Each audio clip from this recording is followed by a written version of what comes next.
Facebook দেখবা, এটা আমি নিষেধ করছি না। মানিক সাহেব কলাপাতায় ঘুমাইলো নাকি? প্রথমত আমি একজন যুবক, তোমরা আমাকে বুড়া কখনো মনে করবো না। তোমরা আমার সাথে একমত? বুড়া বুড়া ভাব যদি এসে যায় তাইলে আর কাজ করা যাবে না। বয়স যাই হোক, বুড়ো চুল দাড়ি সব পেকে গেছে, তাতেও কোনো সমস্যা নেই, কিন্তু আমার মন যেন যুবক থাকে, তোমরা দোয়া করবে।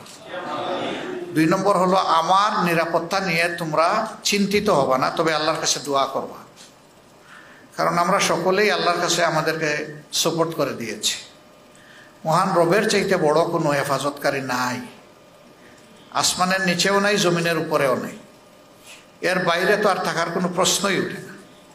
সুতরাং যিনি চূড়ান্ত মুহাফিজ, তার হাতেই আমাদের বিষয়টা আমরা ছেড়ে দিয়েছি। তোমরা একটু চেষ্টা করো একটা চমৎকার আমল করার। এই আমলটা বাকি সমস্ত আমলকে আলোকিত করে। এটি হচ্ছে শেষ রাতের ইবাদত।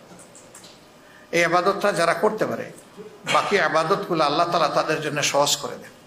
এটা বড় কঠিন, কিন্তু অসম্ভব নয়। এটা কঠিন কিন্তু অসম্ভব নয়, এটা সম্ভব। এই জিনিসটা তোমরা ইনশাল্লাহ করবা।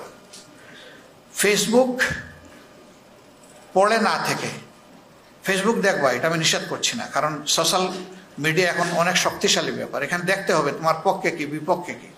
পক্ষেরটাকে কিভাবে প্রমোট করবা, বিপক্ষেরটা তুমি কিভাবে মোকাবেলা করবা, তুমি না দেখলে বুঝবা কিভাবে। কিন্তু সারাদিন পড়ে থাকা, রাতের একটা দীর্ঘ সময় পড়ে থাকা, এটা থেকে বের হয়ে আসতে হবে। এটা আমাদের অনেক ক্ষতি করে ফেলতেছে। মেধার ক্ষতি, সময়ের ক্ষতি, স্বাস্থ্যের ক্ষতি, চিন্তার ক্ষতি, নৈতিকতার ক্ষতি। এই জায়গা থেকে আমাদেরকে অবশ্যই বের হতে হবে। বের হয়ে এই জায়গাটা আমরা যৌক্তিকভাবে কাজে লাগাবো ইনশাআল্লাহ। আমার আখের কথা, সময় আল্লাহ তাআলা সবসময় অনুকূল হাতে এনে দেন না। সময়ের কাজ সময়েই করতে হয়। আজকের কাজ কালকে করবা, তোমার জন্য পড়ে থাকবে না, আরেকজন করে ফেলবে। এটা কোনো ময়দান খালি থাকে না, হয় সেখানে ভালো গাছ থাকবে, না হয় আগাছা থাকবে, একটা হয়ে যাবে। এখন ময়দানটা আল্লাহ তাআলা অনুকূল করে দিয়েছেন। প্রতিষ্ঠান, ক্যাম্পাস এবং ঘর বাড়ি, কোনো জায়গায় এখন আর কোনো ব্যারিয়ার আপাতত নাই। রবের দরবারে দোয়া করে মহান রব যেন এই জিনিসটাকে দীর্ঘস্থায়ী করে।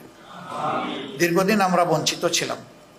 ক্যাম্পাসে তোমরা দাওয়াতটা দিতে পারো নি, অনেকে ভালো করে নামাজটাও পড়তে পারেনি।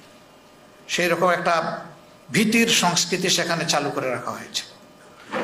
এ কাজ যারা করেছিল তারা এখন বিপর্যস্ত এবং অপদস্থ। আমরা এই সময় কোনো প্রতিশোধ নেব না, কাউকে নিয়ে ঠাট্টা মস্করা করবো না। মানিক সাহেব কলাপাতায় ঘুমাইলো নাকি ভালো জাজিমে ঘুমাইলো, এগুলো আমাদের সাবজেক্ট না। মাঝে মাঝে আমি এগুলো দেখি, তোমাদের পক্ষ থেকে হয়ে যায়, এটা আসলে আল্লাহর দরবারে পছন্দনীয় বলে আমি মনে করি না। কোনো মানুষই বিপদে পড়ছে তাকে নিয়ে টিস করা ঠিক না। ওরে আল্লাহর হাতে সাপোর্ট করে দাও, সংশোধনের সুযোগ তাকে সেটা করে দাও, না তাকে চুপ করো। এই যে আমরা ট্রল করি মানুষ মরার পরে এবং এই ধরনের বিপদে পড়ার পরে, এটা ভালো জিনিস না। তুমি আরেকজনকে অপমান করবা, সেটা তোমার দিকে ফিরে আসবে। ইসলামী মহলের ব্যাপারে আমাদের তীব্র আকাঙ্ক্ষা যে আমাদের একটা ঐক্য হওয়া দরকার, কর্মের ঐক্য, চিন্তার ঐক্য। কিন্তু সেই আমরাই আবার ওদেরকে দিয়ে কেউ একটু খুশা দিল আমাদেরকে, বস আমরা ফুঁসে উঠলাম। এটা করা যাবে না। তোমরা নিজেরা করো না, আমি এটা বিশ্বাস করি, কিন্তু আমাদের সহকর্মীরাও যাতে না করে সেই দিকে সতর্ক দৃষ্টি রাখতে হবে।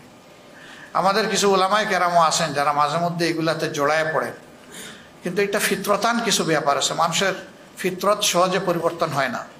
আমরা দফায় দফায় দৃষ্টি আকর্ষণ করার পরেও দেখেছি যে একই ব্যক্তি আবার বারবার একই ধারায় তিনি ভুল করতেছেন। একদিকে আপনি ঐক্যের আকাঙ্ক্ষা পোষণ করবেন, আর একদিকে সামান্য গুনাহাতা আপনি মানে এড়িয়ে যাবেন না, এটা তো হয় না। মুমিন তো সেই যে তার ভাইকে ক্ষমা করে দেয়, রাতে ঘুমাবার আগে বলে আল্লাহ আমি তোমার গুলামকে ক্ষমা করে দিলাম, এর উসিলায় তুমি আমাকে ক্ষমা করে দাও, সেই তো মুমিন। এই জন্যে মুমিনগণ যেন পরস্পরের প্রতি ঝগড়া বিবাদে আর লিপ্ত না হয়, এটার কবর রচনা হয়ে যাওয়া দরকার। এই বিষয়গুলো তোমরা খেয়াল রাখবা ইনশাআল্লাহ। লেখাপড়ায় মনোযোগী হও, এতদিন পরিবেশ ছিল না। এখন যেখানেই প্রতিষ্ঠান চালু হবে সেখানে তোমাদেরকে মনোযোগী হয়ে নিজেদেরকে তৈরি করে নিতে হবে। Quality, quality and quality.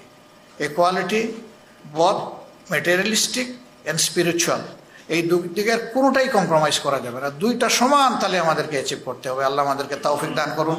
আসসালামু আলাইকুম ওয়া রাহমাতুল্লাহ।